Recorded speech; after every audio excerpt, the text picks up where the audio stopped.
Se pretende apoiar nosso canal e ajudar na geração contínua de conteúdo para você, é fácil. Basta visitar o link da lojinha na descrição sempre que precisar comprar algum produto. Com esse gesto simples, você estará oferecendo um apoio valioso. A gente precisa se amar muito. O ciclo do auto-amor, ele é muito difícil de ser vivenciado, de ser experimentado, porque nós temos com muita frequência um autodesprezo. A gente entra em experiências de autodesprezo que são absolutamente nocivas para nós. A gente tem muita dificuldade de administrar os nossos insucessos, os nossos fracassos, dos mínimos aos mais volumosos. De repente você não conseguiu ser como você gostaria de ser. De repente você não fez o que você gostaria de ter feito. Desde as escolhas mais elementares, minha gente, aquilo que na filosofia a gente chama de acidental, né? Que não tem nada a ver com a essência ainda, é só acidental, tá ali beirando. A gente faz escolhas acidentais o tempo todo, a roupa que a gente vai vestir, o lugar que a gente vai comer. Mas existem escolhas que são essenciais, que são aquelas que modificam na sua estrutura, que modificam quem você é. Então, o que é interessante? A experiência de você perceber que no seu dia a dia, manter o amor próprio significa você se reconciliar com as escolhas acidentais e infelizes que você fez. E dependendo da escolha acidental, ela repercute na essência. Sim. Você acidentalmente escolheu um namorado, por exemplo. Você tinha 1 milhão de homens para escolher. Sim, porque você é uma mulher que tem muita possibilidade. Aí você escolhe aquele cara. Aí você escolheu aquele cara, foi acidental. No primeiro momento é acidental. Por que é acidental? Porque poderia ser outro. Não é uma realidade que você não pode substituir. Aí a convivência com aquela pessoa, que num primeiro momento foi acidental, vai se aprofundando, aprofundando, e de repente aquilo se transformou numa relação essencial, porque passou a modificar as estruturas mais profundas da sua personalidade. A pessoa que era acidental passou a ficar na essência com você. E aí, às vezes, essas pessoas podem ser terríveis na nossa vida. Elas podem nos estragar, elas podem nos retirar do eixo da nossa verdade, elas podem nos espoliar, elas podem nos machucar, elas podem nos estragar emocionalmente. Aí aquilo que foi acidental no primeiro momento, depois repercutiu essencialmente. Então é por isso, o tempo todo, nós estamos fazendo experiências, escolhas acidentais, com as quais nos frustramos. A gente se frustra muito numa experiência acidental. Depois essa frustração joga consequências na nossa essência, na nossa verdade. Então a gente vai minando muito a estrutura do auto-amor. É o amor próprio que nos protege de tudo, inclusive dessa história de ficarmos ofensíveis ou não. Quando eu me amo, quando você se ama, quando você tem um respeito por você, toda vez que você for caluniado, é difícil? Eu não estou falando de uma postura fácil. O que você vai tentar fazer? Não prestar atenção na calúnia, não gastar energia com a calúnia, não gastar tempo com os caluniadores. É a mesma coisa que você cair no asfalto, ralar a sua mão, e quando começar a cicatrizar, você vai, rala de novo. Isso é cultivar a ofensa. Isso é cultivar a calúnia. Isso é fortalecer o caluniador dentro de nós, ou a energia negativa que alguém nos ofereceu numa bandeja. Quem decide em não guardar isso? é o soldado do alto amor. A guardiã do alto amor. Então, a guardiã do seu alto amor, é que vai fazer a triagem. Guarde isso, não guarde isso. Guarde aquilo, mas não guarde aquilo. É o amor próprio, essa instância. Vou inventar aqui, não sei se estou falando uma bobagem, se estiverem presentes os psicólogos que queiram me corrigir, mas eu poderia dizer que o amor próprio é a instância emocional mais inteligente que nós podemos ter em nós. Será que estou errado em dizer isso? Pensar que o amor próprio é a instância mais inteligente em nós. É ela que vai fazer o discernimento de tudo aquilo que a gente vai guardar ou jogar fora. É interessante pensar assim, eu gosto de pensar assim.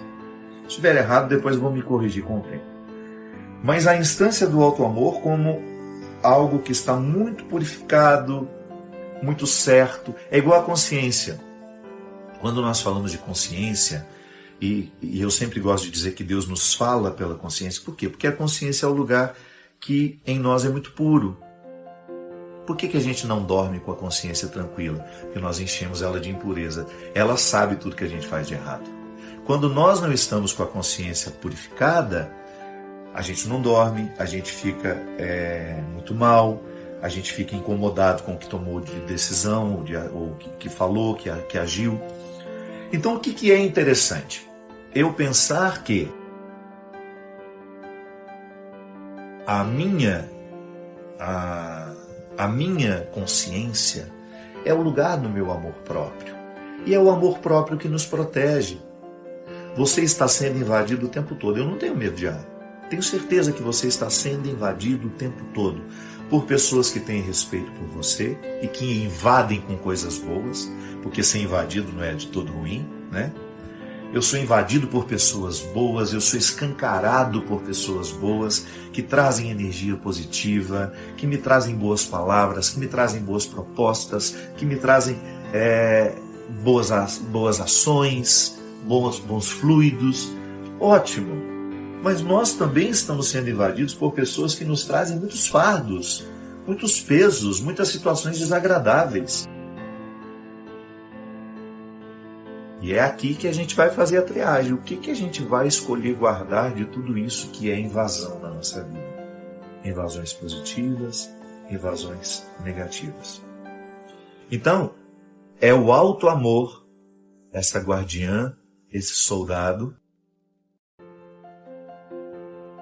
que será capaz de fazer a triagem do que nós iremos guardar em nós e do que nós iremos rejeitar. Então, se lhe ofende, preste atenção. Por que está lhe ofendendo? Será que tem alguma conexão com a sua verdade? É bem possível que sim. É bem possível que a palavra ofensiva esteja mostrando para você aquilo que você não gosta de reconhecer. E você se sente assustado quando alguém disse, porque de alguma forma está tornando público aquilo que você gostaria que ficasse eternamente nos bastidores. Quando é calúnia, não. Não há nenhuma conexão com a verdade. Então, entra por aqui, sai por aqui e não volta mais. As ofensas que nos doem são as que revelam as verdades que queremos ocultar. Quando não estão minimamente alinhadas à nossa verdade, nem nos abalamos. Entram por um ouvido e saem pelo outro. E aí algumas pessoas, não, padre, mas como é que a gente faz quando a gente é caluniado? Claro que eu vou ficar abalado, claro que eu vou ficar chateado. E claro que a ofensa dói. Sim, minha gente. Primeira coisa que a gente precisa distinguir que ofensa é muito diferente de calúnia. Quando o outro me ofende, ele está me dizendo alguma coisa que diz respeito a mim ou não? Então, se não diz respeito a mim, é calúnia. Então já há um filtro natural no entendimento. O filtro natural do entendimento vai me ajudar a distinguir se aquilo que o outro está me dizendo é uma ofensa ou se aquilo que o outro está me dizendo é uma calúnia. Se o outro está me caluniando, é diferente, ele não está me ofendendo. Ele pode até ter uma carga de ofensa, mas o que ele está fazendo é mais grave. Aqui eu me refiro que sim, nós temos uma dificuldade enorme de reconhecer aquilo que em nós é frágil. É muito difícil. Eu tenho dificuldade de reconhecer os meus defeitos. E quando alguém me ofende a partir de um defeito que eu tenho, e eu faço de tudo para manter aquele defeito sob cuidados, sob disfarces, imediatamente eu tenho aquela indisposição que o outro está me dizendo. Então, o outro me ofendeu porque de alguma forma encontrou uma verdade dentro de mim. Aquilo que ele está dizendo, se não é calúnia, a diferenciação está aí, se ele não inventou aquilo está me ofendendo porque de alguma forma tocou uma realidade da minha personalidade, do meu jeito de ser, que me incomoda. E é claro, me incomoda porque eu sei que de alguma forma está minimamente alinhado com uma verdade que eu tento esconder. Da mesma forma, quando eu escuto, nossa, mas que absurdo que essa pessoa está dizendo, ou está escrevendo, ou está falando, né? Aí o que acontece dentro de mim? Eu naturalmente faço um processo de distanciamento e digo, não, isso que essa pessoa está dizendo, isso que essa pessoa está escrevendo, não tem nenhum alinhamento com a minha verdade. Deus não nos coloca fardos, Ele nos alivia. Porque essa é uma consequência natural daquele que se empenha no processo de mudança. A gente vai ficando mais leve. Ter um coração de Jesus significa ter um coração mais leve. Ter um coração semelhante ao dele, a gente abre mão dos ódios que nos pesam, dos rancores que nos machucam. E aí a gente vai ficando, assumindo uma leveza humana que é um projeto muito interessante. Ouso dizer, é um projeto muito inteligente, que só os sábios saberão compreender. Nós não temos o direito de perder a nossa vida ao lado de pessoas, de situações que nos façam perder.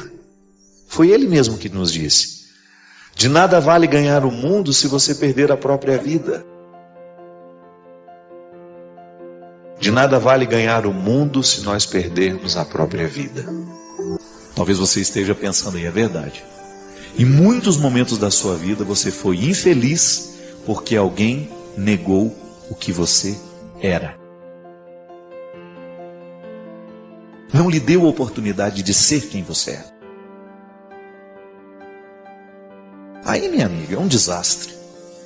Quando nós não somos interpretados de um jeito certo, quando o outro olha para nós do mesmo jeito como ele olha para uma parede ou para um quadro na parede, ou ele olha para nós como se fosse um objeto de decoração na vida dele, você corre o risco de estar sendo objetificado. Perdeu a identidade. Deixou de ser. Entrou na dimensão do fazer da maneira mais cruel que um ser humano pode entrar. E às vezes, nós vamos ficando cansados e a vida vai ficando um fardo para nós, porque nos falta essa coragem de romper com aquilo que nos faz ficar perdidos. Você é um território sagrado. Dizer que você é um filho do céu, mesmo que você já tenha errado muito na vida, mesmo que você já tenha fracassado muito, não importa. Hoje é dia de recordar que você é um território santo. E ao reconhecer que é um território santo, você tem o direito de desfazer todos os acampamentos irregulares que porventura aconteceram na sua vida. Pessoas que chegaram, estruturas, mentalidades, coisas que de repente foram tomando conta de você e que lhe transformaram num objeto, num bem de consumo. E infelizmente você acostumou a viver assim, mas sabe muito bem, lá dentro, no fundo do coração, sabe que este incômodo precisa terminar, porque a sua realização é que está em jogo. E nós não temos o direito não, gente, de brincar com a nossa realização. Nós não sabemos quanto tempo a gente tem, não é verdade? Quanto tempo nos resta para a gente ser quem a gente é? Não vamos ficar perdendo tempo com o não ser, ou com realizar o sonho do outro, porque ele me imaginou assim, assim, assado. Não. A vida é urgente e nós precisamos viver com muita disposição a oportunidade de ser hoje, aqui, neste momento. Hoje é Jesus nos dizendo isso: vinde a mim todos vós que estáis cansados. Porque quando nós estamos escolhendo errado, a gente fica cansado mesmo. É sempre muito desgastante. É sempre muito desgastante quando nós estamos com a percepção de estarmos no lugar errado, fazendo o que é errado, com as pessoas erradas. É cansativo. Mas você não é um caso perdido por estar cansado. E ele oferece essa possibilidade de dar o descanso, de nos oferecer esse descanso. E como é que nós descansamos, minha gente? É ficando acomodados? Não. Nós podemos descansar quando, com muita consciência, com muita responsabilidade, a gente caminha na direção do contexto certo. Quando você fala, olha, a partir de hoje, tudo que está ao meu redor, todos que estão ao meu redor, precisam facilitar a minha salvação. Porque em algum momento você pode descobrir, você de repente, através desse programa, através de uma leitura que você faz, através de uma palavra, você de repente descobre que você está vivendo a condição de objeto. E que na condição de objeto, nenhuma felicidade pode ser possível à vida humana. E que nós não temos o direito de objetificar ninguém, nem tampouco aceitar ser o objeto do outro. É a vida. E é tão bonito quando nós descobrimos uns com os outros, né? Nossa, desculpa, eu estou te objetificando. Eu não estou deixando o seu ser livre. Eu não estou permitindo que você seja você. E o amor nasce disso, dessa capacidade de respeitar esses limites e de compreender que o outro está em processo de transformação, não naquilo que eu quero, mas naquilo que Deus quer para ele. E nisso consiste o amor humano, em acelerar o desejo de Deus na vida daquela pessoa. Para isso nós nos amamos, não é? Aí a gente identifica, sempre olhando como a gente propõe, né? Que na nossa vida nós precisamos rever o nosso jeito de viver constantemente. É um exercício de conversão. A gente lançar uma luz sobre o nosso modo de viver e ter coragem de reconhecer onde é que nós não fomos semelhantes. Qual foi a atitude de hoje que, ao invés de lhe fazer avançar na semelhança com Jesus, lhe fez retroceder? Qual foi a palavra que você disse hoje que não lhe fez ser semelhante a Jesus? Qual foi o pensamento? O que você pensou hoje? Até mesmo na relação com os outros, né? Pode observar. Muitas vezes nós não mudamos a atitude é porque a gente não muda o jeito de pensar. É interessante como isso se dá muito na realidade quando eu tenho dificuldade de conviver com alguém. Se não muda o jeito como eu interpreto o outro, não vai mudar o meu jeito de tratá-lo. Eu esbarro nisso o tempo todo, minha gente. Você sabe muito bem, me acompanha, sabe o tanto que eu sou público, a minha vida me expõe o tempo todo. E eu preciso ter muita segurança no ser, para eu dar conta de fazer o que eu faço. E de vez em quando esbarra pela minha vida, através de uma carta, através de um e-mail, pessoas que não entendem o meu ser padre. É natural. Só que, no momento em que eu não sou interpretado do jeito como eu preciso ser, eu tenho todo o direito de estabelecer aquele limite. Por quê? O outro não está me interpretando do jeito certo. Não sou um objeto de consumo. Mesmo como padre, ainda que eu tenha que doar a minha vida, eu não sou um objeto de consumo. Às vezes nós somos tão cruéis com o que a gente pensa, os nossos preconceitos, as nossas imagens distorcidas do outro. Nós somos muito dissemelhantes, não somos semelhantes a Jesus. Porque se nós olhamos para a maneira como Jesus se relacionava com os seus, era sempre uma postura acolhedora, amorosa, dura às vezes, mas nunca sem perder a ternura e o amor. Aliás, a dureza de Jesus só tinha sentido porque ele queria o bem das pessoas. Às vezes nós somos duros, não é porque a gente quer o bem, é porque nós somos cruéis mesmo. Não adianta você querer modificar a sua ação se você não modificou a raiz que provoca essa ação. É muito mais profundo. Não adianta nada você tentar mudar uma atitude concreta e prática, se você não modifica o motivo da atitude que está no ser. O ser é a casa de todos os motivos, não é? O amor nasce no ser. É por isso que aquilo que a gente realiza, os nossos gestos de amor, eles estão diretamente ligados ao nosso ser que ama. É por isso que o coração, quando ele está acostumado a amar, quando o ser se projeta sempre para a solidariedade, para o amor, para a fraternidade, ele vai ter muita facilidade de fazer o bem. Porque de alguma maneira ele já está orquestrado por um motivo maior interior que o radica naquela situação. O gesto que eu faço, ele pode ser até bonito, pode ser até bondoso, mas pode não ter amor. Por quê? Porque falta muitas vezes uma conexão entre o meu coração e o meu gesto. E quando é que eu vou obter as graças de ter um coração semelhante ao dele? Quando a vida for difícil, gente. Quando alguém me ofender. Então não é quando alguém me elogia que eu aprendo a ter um coração semelhante ao dele.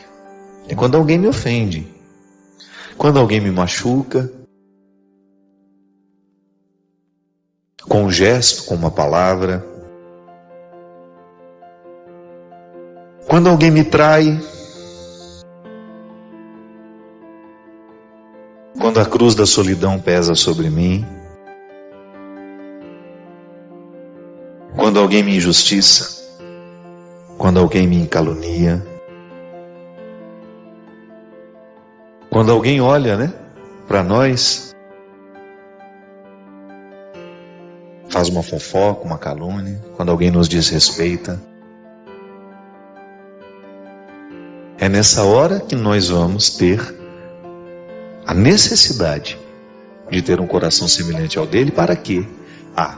Aquilo que nos injustiça, aquela palavra que nos fere, que nos machuca, não tenha o poder de nos fazer perder a direção. E sabe que eu fico pensando que na vida nós somos muito carentes de situações que provoquem o nosso ser.